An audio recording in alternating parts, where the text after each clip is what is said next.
Today we're breaking down literally the revolution that kept humans alive. The 7 levels of Stone Age spears that transformed humans from prey into predators. And no, we're not talking about cavemen randomly waving sticks around. These weapons were so cleverly designed, they gave our ancestors the edge against creatures 10 times their size and twice as fast. Level 1. The raw wooden spear.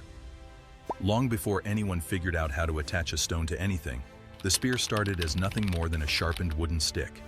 Simple? Absolutely. Useless? Far from it. Early humans grabbed whatever branch they could find, sharpened one end against a rock, and suddenly had a weapon that could kill from a distance. That distance meant everything. When you're facing down a cave bear or a saber-toothed cat, an extra 6 feet between you and those teeth is the difference between dinner and becoming dinner. These basic wooden spears were surprisingly effective for hunting smaller game and defending campsites. A well-placed thrust could bring down deer or wild boar. The real genius was in the concept. Extending human reach turned us from vulnerable prey into something predators had to think twice about attacking. But our ancestors quickly realized that raw wood had serious drawbacks. The tips dulled fast, especially against bone or thick hide. Wood splits, it breaks. And when you're betting your life on one shot, good enough wasn't good enough. Real quick. If you're enjoying this journey through ancient weapon tech, hit that subscribe button. These spears kept our ancestors alive long enough for us to be here watching YouTube. So the least we can do is stick around for the rest of the story. Now, if a simple stick already made humans dangerous, what came next turned them into apex predators. And the solution was hiding right there in their campfires. Level 2. Fire-hardened spears. Someone sitting by a fire thousands of years ago noticed something. Wood that had been in the flames didn't just char, it got harder, denser, tougher. That observation changed everything. Fire hardening was brilliantly simple. Take your wooden spear tip, hold it over hot coals until it darkened and dried out, and you've got a point that could punch through hide that would have stopped a raw wood spear cold. The heat drove out moisture and compressed the wood fibers, creating something closer to hardwood than the soft branch it started as. Hunters using fire-hardened spears could now go after bigger game with real confidence. Bison, wild cattle, even young mammoths became viable targets. The hardened tip held its edge longer and didn't snap as easily on impact. This wasn't just a better weapon, it was proof that early humans understood cause and effect. They were experimenting, learning, improving, and they were just getting started. But while fire hardening was clever, the real breakthrough came when someone looked at the rocks under their feet and saw something nobody else had seen before. Level 3. Stone-tipped spears. This is where spear technology took a massive leap forward.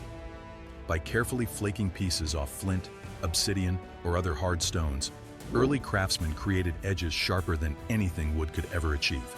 We're talking scalpel sharp. These stone points were attached to wooden shafts using plant fibers, animal sinew, or tree resin as binding material. Some clever hunters even carved grooves into the shaft to give the binding something to grip. The result was a composite tool, different materials working together, each doing what it did best. A flint-tipped spear could slice through muscle and pierce vital organs with terrifying efficiency.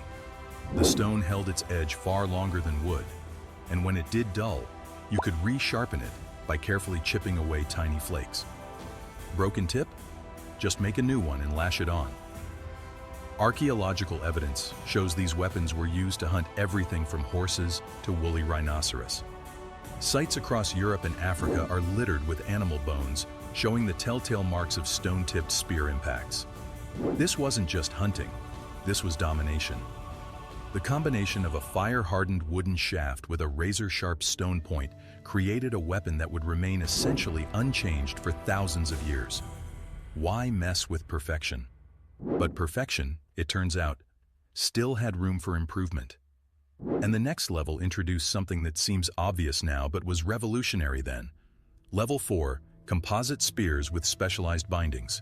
Once humans mastered the basic stone-tipped spear, they started obsessing over the details. How do you keep that stone point attached during a violent impact? How do you make it flight stable? How do you balance it for throwing versus thrusting? The answer was in the binding. Hunters experimented with different wrapping techniques, layering sinew in specific patterns that distributed stress evenly. They discovered that coating the bindings in tree resin or animal fat not only waterproofed them, but also added rigidity. Some even inserted small wooden wedges between the point and shaft to create compression that locked everything in place. Different regions developed different styles. Some groups carved notches into their stone points specifically to give the bindings more purchase. Others created hafting mastic, a prehistoric glue made from birch bark tar that's still impressively strong today. This level of craftsmanship meant spears were no longer disposable. They were tools worth maintaining, repairing, and passing down. A well-made composite spear represented hours of skilled work and intimate knowledge of materials. While composite spears were spreading across continents, another innovation was brewing, one that would eventually take the spear from the Stone Age into something entirely different. Level 5. Early metal-tipped spears. When humans figured out how to smelt copper and tin into bronze, the spear entered a new era. Bronze points could be cast into shapes impossible to achieve with stone. They were tougher, more durable, and could be sharpened to hold an edge that stone couldn't match. The earliest bronze spearheads appeared around 3000 BCE in the Near East. These weren't just functional, they were beautiful. Craftsmen could create leaf-shaped blades, ribbed designs for strength, and even sockets that fit over the shaft instead of being lashed to it. A bronze-tipped spear hit with authority. The metal's density meant it carried more momentum. It could punch through leather armor and even early bronze breastplates if the thrust was strong enough. For hunters, it meant cleaner kills and fewer wounded animals escaping to die slowly in the wilderness. But bronze was expensive. The materials were rare, and the knowledge to work them was specialized. This created a divide. Wealthy warriors carried bronze-tipped spears, while common hunters still relied on stone. The spear had become a status symbol. However, bronze spears had one major limitation for our purposes. They technically fall outside the pure Stone Age. But they show where the technology was heading, and how each innovation built on what came before. Before bronze took over completely, hunters had already developed spear variations for specific tasks, and two of those deserve special attention. Level 6. Throwing spears. Distance equals safety. Not every hunt lets you walk up to your target. Sometimes you need to strike from far away fast and hard. That's where throwing spears, javelins, came in. These were lighter and shorter than thrusting spears, typically 4 to 6 feet long. The balance point was carefully positioned for stable flight. Many featured lighter stone points, specifically chosen so they wouldn't make the front too heavy. The real innovation here was the atlatl, or spear thrower, a lever device that effectively extended the hunter's arm and dramatically increased throwing velocity. With an atlatl, a skilled hunter could hurl a spear 60 to 80 yards with enough force to bring down large game. That's bow and arrow range, achieved thousands of years before the bow was invented.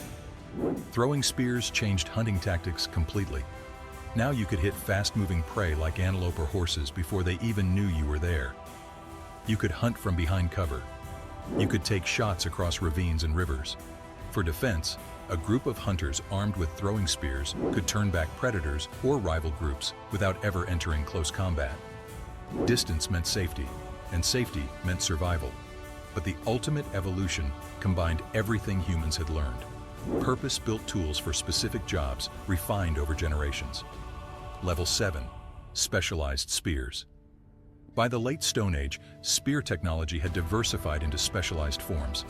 There were light javelins for birds and small game, heavy thrusting spears with broad points for dangerous animals like boar, fishing spears with multiple prongs, war spears designed to penetrate hide shields and leather armor. Each variation represented accumulated knowledge. Hunters knew that a broad, leaf-shaped point caused maximum bleeding for thick-skinned animals. They knew that a barbed point would stick in the wound, preventing the prey from pulling free. They understood that longer spears gave advantage in group combat, while shorter ones worked better in dense forest.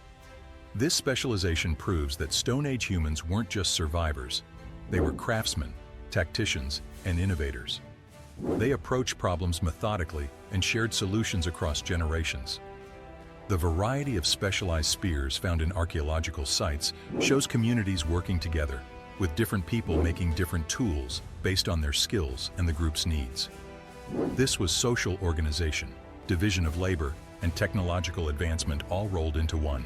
These 7 levels didn't just give our ancestors better weapons, they gave them time, Time to develop agriculture, build communities, create art, and eventually build the civilization we live in today. All because someone figured out that a pointed stick was more effective than bare hands. So which level surprised you most? Let us know in the comments. And if our journey into ancient innovation made you see our ancestors in a new light, smash that like button and subscribe. There's a lot more history worth uncovering, and trust me, it only gets more interesting from here. See you in the next one.